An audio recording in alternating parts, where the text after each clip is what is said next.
Hey, welcome to another episode of Atkins Diet. My name is Altena, and today's episode is really the follow-on from the earlier in the week episode in which it was about the training. It got to be kind of long, so I thought I'd separate the training versus the actual competition itself. So I flew back from Pittsburgh on the Friday before the event.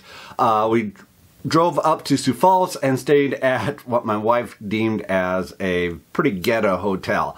At 4 o'clock in the morning, we were woken up by motorcycles revving their engines and drag racing up and down the street. Didn't know that was going to happen, but we did eventually get back to sleep that morning, and the event started at 10 a.m. So we made our way down to Sioux, South Dakota, which was only about 10 miles south of Sioux Falls, and got registered and got ready to go. The good news is we felt well, we felt rested. There were no aches and pains going into the event. There was originally no Masters division for women's in this event until Laura signed up and had asked about it. And so that the woman who she was competing against actually had transferred her registration from the super heavyweights down to the Masters division to compete with Laura. So we thought she was pretty stiff competition, and she was.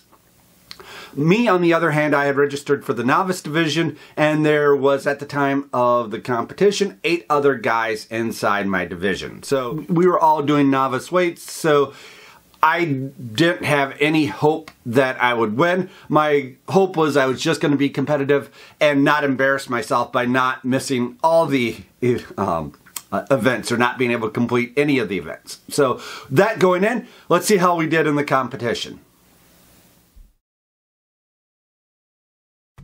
So the first event was the easy press medley. So Laura had to do a 115-pound axle overhead press, which you can see that she just got her first break. And then the second part of the medley was a 115-pound log press, which she was unable to do. If you notice the guy behind her, he ends up ripping his bicep in the next rep that he does, and that kind of threw her off for the rest of this particular event. 2 reps in for Sean. 30 seconds in. Let's go, Laura. Let's get her on. Let's go, Laura. Come on. One more time. Ooh, we got an injury here. All right. We got 1 for Laura. 1 for 2. So the goal of this event was to do the 375-pound axle deadlifts as many times as possible in 60 seconds. As you might remember, this is my personal PR, and here I am repping it out. All I can think about is please don't fall over, please don't black out. I just don't want to embarrass myself that way. So I'm getting a good rhythm going. 30 seconds I'm able to get to 5 before I end up having to take a break, like I said right here. And I take a 5 to 10 second break, bust out another one, but that was the last one I was able to do. Pull it up! Pull it up! Pull it up! Pull it up! Lock it. 15 more. Come on, guys. Come on. Reset. Laura's putting up big numbers down there. All right, 1 for Chad, 1 for Laura. So Laura, by virtue of being second in the first event, she went before the leader and ended up doing an amazing 14 205-pound axle deadlifts. You can just see how much she grits out at the end, pushing herself to get the final rep. The leader ended up matching her because she knew how many she had to do, and both of them ended up tying for first in this event. 25 seconds left. Use those legs. Work, Laura. 20 more. Dig in. Hell yeah. Keep it going. Good job, Laura. You got 10 seconds left. 10 seconds. All I can say is look at this face on this final rep. Hell yeah. She is going to push through and get it. Pull. 2, 1. Yes. All right. All right. Athletes ready. So you can see me attempt to bring it off the ground. The first time it didn't go so well.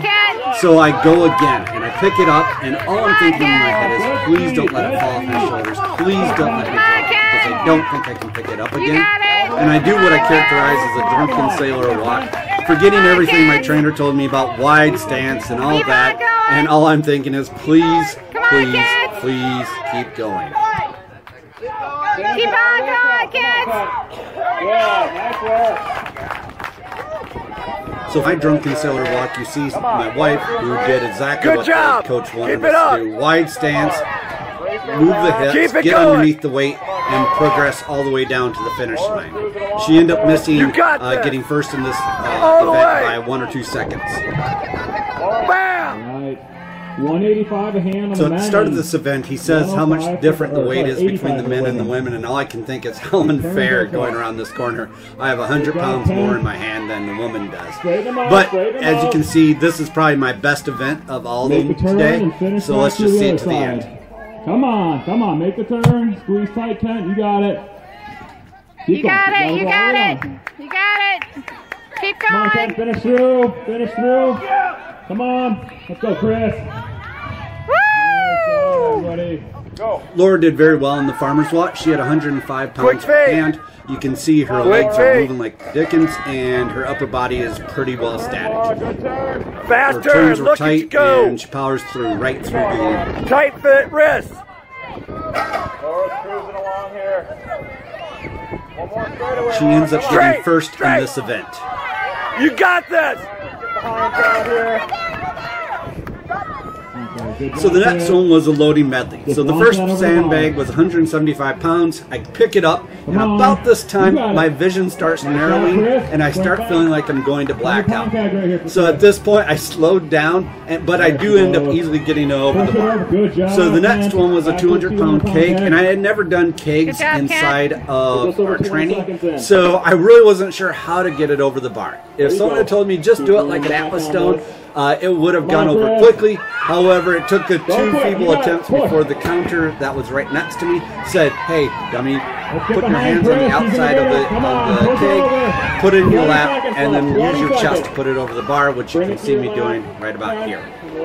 By this time, the time was up, and I had no chance to get the final sandbag over the bar.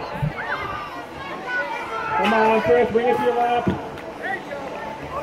Kent's got it. Good. All right, time. Mind your way. So Laura has a 100-pound sandbag here that she has to pick up, and really has not been an issue. She runs down the way with 100 pounds in her hand, tosses that over the bar like it was nothing, runs back to the 130-pound keg, picks that up, throws that over the bar like it's nothing. Unfortunately, she has some issue with the final sandbag, which probably cost her the event. Over! And there you go. You can see it here. One more. Up and over. Here we go. Come on, get it to the knees. There you go. Lap it. Grab it. There you go. Walk. All you have to do is walk and toss. Boom! So Laura ended up coming in second in the competition, coming in second in that final event.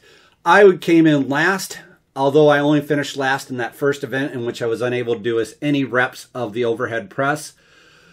Again, Strongman's a learning situation, a learning scenario. We hope to get better in the future. Thank you guys for watching. Goodbye.